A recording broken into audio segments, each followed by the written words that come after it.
जय जिनेंद्र दोस्तों, जैन पाठशाला आपका स्वागत करता है। इस वीडियो में हम देखेंगे गंधर्व गौतम द्वारा पूछे गए कर्मफल प्रश्नोत्तरी जो मायूर स्वामी ने अपने मुखारविंद से जवाब दिए।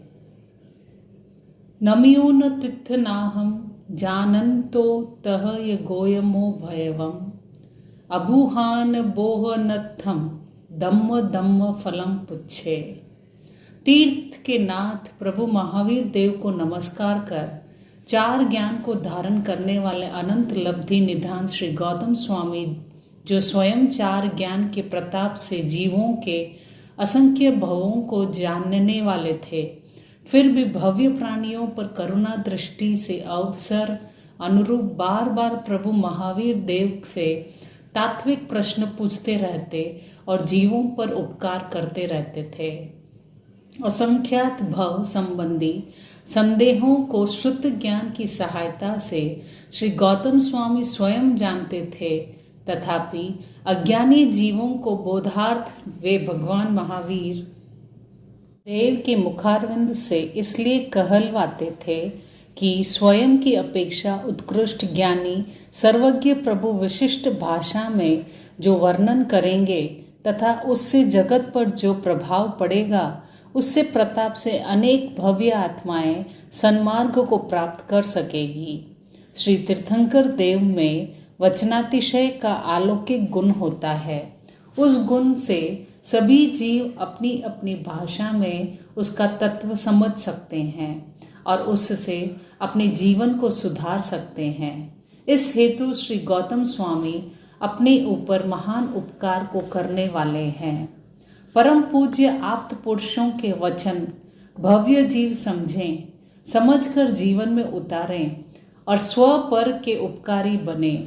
इस शुभेच्छा से इस वीडियो को संयोजित कर समाज के समक्ष प्रस्तुत किया गया है। श्री गौतम स्वामी ने प्रभु महावीर देव से पहला प्रश्न पूछा, किस कर्म के योग से जीव नरक में जाता है?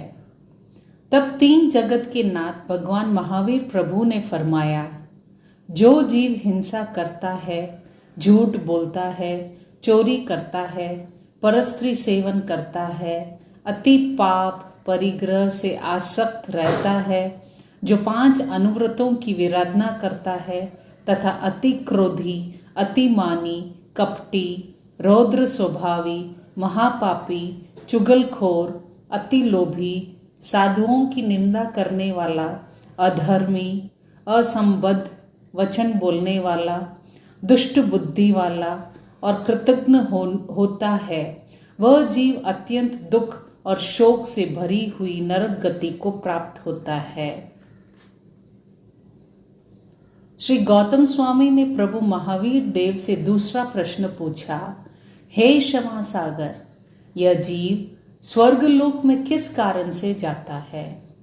भगवान महावीर देव ने फरमाया, हे गौतम, जो जीव तप, संयम, चारित्र और दान में रुचि रखता हो, जो भद्रिक एवं सरल परिणामी हो, दयावंत तथा गुरु वचन में श्रद्धा रखता हो, ज्ञान, दर्शन एवं चारित्र का आराधक हो, वह जीव मरकर हमेशा देवलोक में उत्पन्न होता है। हे दया सागर, मेरा तीसरा प्रश्न यह है, जीव मरकर तिर्यंज गति में किस कारण से उत्पन्न होता है? प्रभु ने फरमाया, हे गौतम, जो मनुष्य अपने स्वार्थ के लिए मित्र बनाता है तथा अपना कार्य सिद्ध होने पर मित्र को छोड़ देता है, मित्र को कठिनाई में डालता है और मित्र के विरुद्ध बोलता है, जो निर्दयी होता है, मायावी होता है, वह जीव मरकर तिर्यंज गति में पशु रूप में उत्पन्न होता है। फिर महावीर स्वामी ने चौथे प्रश्न का ये उत्तर दिया कि किस कारण से जीव मरकर मनुष्य होता है। जो जीव सरल स्वभावी, निराभिमानी और होता है, मंद क्रोधी कषायों वाला होता है, सुपात्र दान देता है, मध्यस्थ भावना वाला होता है, अपरिग्रही एवं संतोषी होता है और देव गुरु का भक्त होता है, वह जीव मरकर मनुष्य होता है, ऐसा प्रभु ने फरमाया। श्री गौतम स्वामी ने पूछा, हे भगवान, स्त्री मरकर पुरुष किस पुण्य से होती है? हे गौतम, जो स्त्री संतोषी होती है, विनयशील, सरल स्वभाव वाली और स्थिर चित्त वाली होती है, और जो स्त्री हमेशा सत्य बोलती है, वह स्त्री मरकर पुरुष होती है, जैसे नागिला मरकर पद्म सेठ हुई, ऐसा प्रभु ने कहा। छठा प्रश्न था, श्री गौतम स्वामी ने पूछा, हे दयालु प्रभु, पुरुष मरकर स्त्री किस पाप कृत्य से होता है? प्रभु ने कहा, हे गौतम, जो पुरुष चपल स्वभाव वाला, मूर्ख, गदाग्रही हो, माया और कपट द्वारा स्वजनों को ठगता हो, किसी का विश्वास न करता हो और विश्वासघाती हो, वह पुरुष मरकर स्त्री होता है, जैसे कि नागिल का जीव मरकर पद्म सेठ की स्त्री पद्मिनी हुई। गौतम स्वामी ने प्रभु से पूछा कि हे दयालु प्रभु, यह जीव किस कर्म से नपुंसक होता है?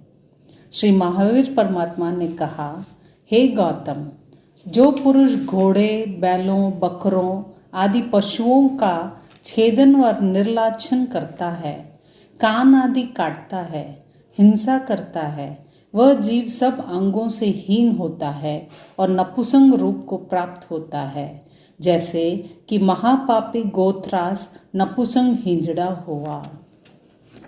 प्रथम गंधर्व श्री गौतम स्वामी ने 8वां प्रश्न पूछा, हे कृपा सागर प्रभु, किस कर्म से जीव अल्पायुष वाला होता है?